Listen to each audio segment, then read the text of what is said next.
Buying a condo or townhome in Charleston could cost you far more than most people realize. And honestly, a lot of people moving here are buying attached homes for reasons that sound smart up front, but end up creating problems later. Because on paper, condos and townhomes seem like the perfect solution in Charleston. Lower purchase prices, lower maintenance, often much better locations, access to amenities, and in many cases, a much easier entry point into the market. But once buyers actually own them, that's when some of the hidden realities start showing up. HOA fees, insurance fees, regime fees, special assessments, resale competition, financing issues, rental restrictions, and one of the biggest issues that I'm personally seeing right now in the Charleston market, an oversupply from new construction attached housing. And this is important because Charleston is not a normal real estate market. Flood zones, insurance, salt air, tourism, and rental restrictions matter a lot more here. A lot of advice buyers hear online about condos simply does not apply the same way in a coastal market like Charleston. So in this video, I want to break down the real pros and cons of buying a condo or townhome in Charleston, specifically from a local perspective. Not generic national advice, real Charleston-specific realities that buyers need to understand before making this decision. And first, I want to clarify what I mean by attached housing. I'm talking about condos, townhomes, and attached residential living overall, compared to detached single-family homes. Now, to be clear, condos and townhomes are not technically always the same thing legally, but for the sake of this conversation, we're mainly talking about attached housing versus detached housing. And the reason this topic matters so much right now is because attached housing has exploded across the Charleston area over the last several years. Builders are putting up townhomes everywhere, especially in areas like Summerville, Goose Creek, and North Charleston. A lot of buyers are choosing attached homes because detached housing has become so expensive. And honestly, at first glance, the numbers make attached housing look extremely appealing. Over the last 12 months in our MLS, detached single-family homes have had a median sold price of roughly $455,000. Attached properties came in closer to $350,000. Right away, buyers are seeing that $100,000 price difference and think, why wouldn't I buy the condo or townhome? And honestly, for some buyers, it's absolutely the right move. If you prioritize lower maintenance, a lock-and-leave lifestyle, proximity to downtown, proximity to the beaches, amenities, or simply a lower entry point into Charleston real estate, then attached housing can make a lot of sense, especially for retirees, second home buyers, people relocating from larger cities, professionals who travel frequently, or buyers who simply do not want the responsibilities of maintaining a detached property. There are a lot of people who genuinely love condo living and townhome living. I'm not talking about those people in this video. For example, if someone wants to be closer to downtown Charleston without spending over $1 million on a detached home, attached housing may realistically be one of the only options. Same thing in parts of Mount Pleasant or near the beaches. Sometimes attached housing is simply the only realistic way to get into certain locations without dramatically increasing your budget. And the convenience factor is real. A lot of these communities offer exterior maintenance, landscaping, pools, gyms, elevators, common area maintenance, and even security. It's a much more simplified ownership experience overall. So this is not a condos are terrible video, but what I want to explain are the hidden trade-offs that many buyers don't fully understand before purchasing one. The first major one is the true monthly cost, because a lot of attached homes look significantly cheaper up front than they actually are long-term. Let's say someone compares a $350,000 townhome against a $455,000 detached home. Initially, the townhome feels dramatically more affordable, but then the HOA enters the conversation. I recently sold a condo in downtown Charleston for around $452,000, and the HOA alone was roughly $600 per month. That's another car payment. And what surprises many buyers is how quickly HOA fees change the real monthly payment comparison between attached and detached housing, because buyers often compare purchase prices instead of total ownership costs. Now, to be fair, HOA fees do cover real things. Depending on the community, they may include exterior maintenance, landscaping, the roofs, flood insurance, amenities, common areas, water, pest control, elevators, pools, fitness centers. So it's not like the money just disappears. But the problem is that HOA fees are not fixed long term. They can increase sometimes dramatically and unexpectedly, especially in coastal markets where insurance costs continue to rise. Charleston has seen major insurance pressure over the last several years. Because we're a coastal market, flood insurance and wind coverage matters substantially more here than in most inland markets. Older condo buildings especially can become extremely expensive to insure over time. And this is where many buyers that are moving from other states get caught off guard, because they compare Charleston condo pricing to places they've lived previously without understanding the coastal ownership costs attached to those buildings. Now, another major issue buyers need to understand is special assessments. This is one of the least talked about risks with condo ownership, because eventually everything in the building ages. Roofs, elevators, parking garages, balconies, siding, common areas, they all age. And if reserves are underfunded or maintenance gets delayed, owners can suddenly receive large assessments, sometimes several $1,000s. Sometimes significantly more. Now, not every condo community has these problems. There are very well-managed communities throughout the Charleston area, but buyers absolutely need to understand that when you buy attached housing, you are partially relying on the financial health and management quality of the HOA. That matters tremendously. You're not just evaluating the unit, you're evaluating the entire association.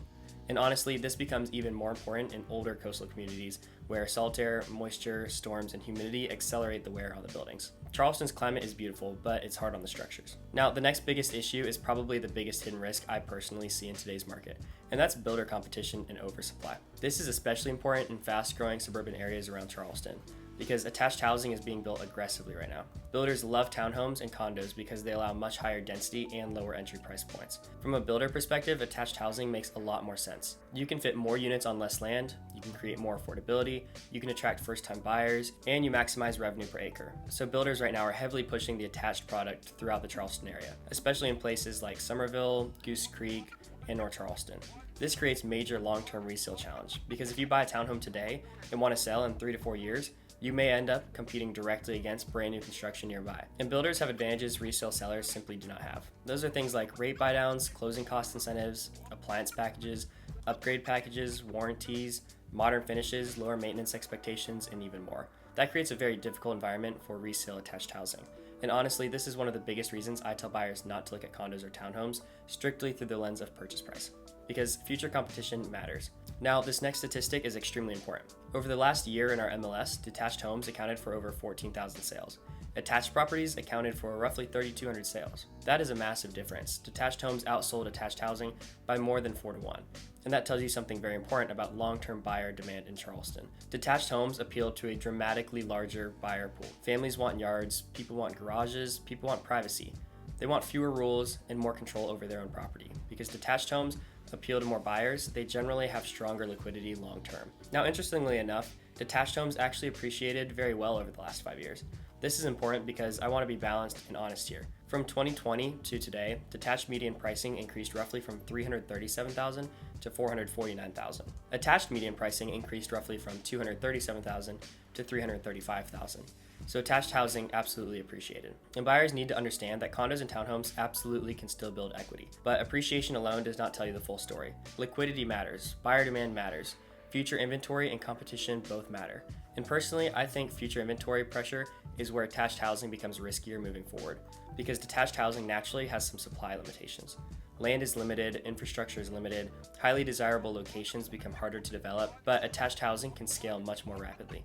Builders can create large amounts of inventory relatively quickly. And when supply increases aggressively, scarcity decreases. Scarcity is one of the biggest drivers of long-term pricing power in real estate. That's one of the reasons unique detached homes in highly desirable areas tend to remain incredibly valuable long-term, whereas attached products can become much more interchangeable. And this becomes especially noticeable during slower markets when buyers really start to compare your resale townhome versus a brand new builder townhome down the road that's offering incentives. That competition can be brutal. Now, another thing buyers need to think about is restrictions. A lot of attached communities throughout Charleston have rules involving rentals, short-term rental restrictions, pets, parking, occupancy, leasing timelines, exterior modifications, and more.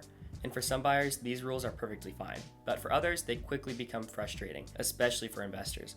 I've seen buyers assume they'll be able to Airbnb a property, later to only discover that HOA prohibits short-term rentals entirely. That's a huge issue in Charleston because many buyers moving here assume every property near downtown or the beaches can become a vacation rental. That is absolutely not the case. You need to understand the HOA rules before buying, and financing can sometimes become more complicated as well.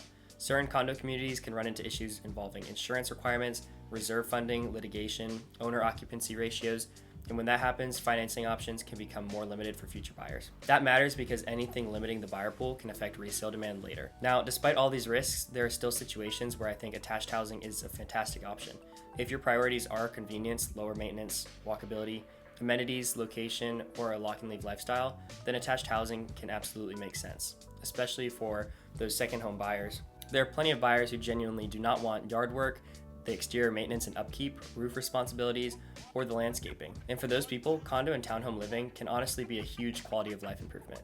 The key is to simply understand the trade-offs before buying, because where buyers get into trouble is when they purchase attached housing, believing it's basically the same thing as detached ownership, just cheaper. And that's really not true. It's a completely different ownership experience. You're trading privacy, land ownership, autonomy, and often long-term resale strength for convenience, amenities, lower maintenance, and often better locations. Neither one is universally right or wrong. It depends entirely on your goals. If your primary goal is maximizing resale demand, maximizing scarcity-driven appreciation, or minimizing future inventory competition, then detached homes will usually have the advantage in Charleston. But if your goal is simplicity, location, convenience, lower maintenance, or getting into the Charleston market at a lower entry point, then attached housing can absolutely be a smart move. The biggest mistake is simply buying the wrong type of property for your long-term plans.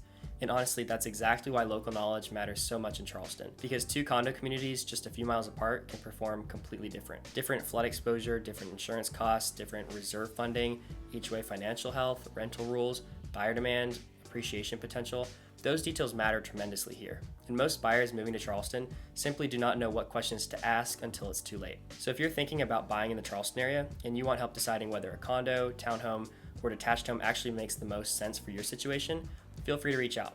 One of the biggest advantages of working with a local agent who studies this market full time is understanding not just pricing, but how specific communities actually perform over time, where inventory pressure is building, which HOAs are managed well, what areas tend to hold value best, and what hidden issues buyers need to watch out for before making a major purchase. And beyond that, we often see opportunities before they ever hit the public market, especially in highly competitive areas throughout Charleston.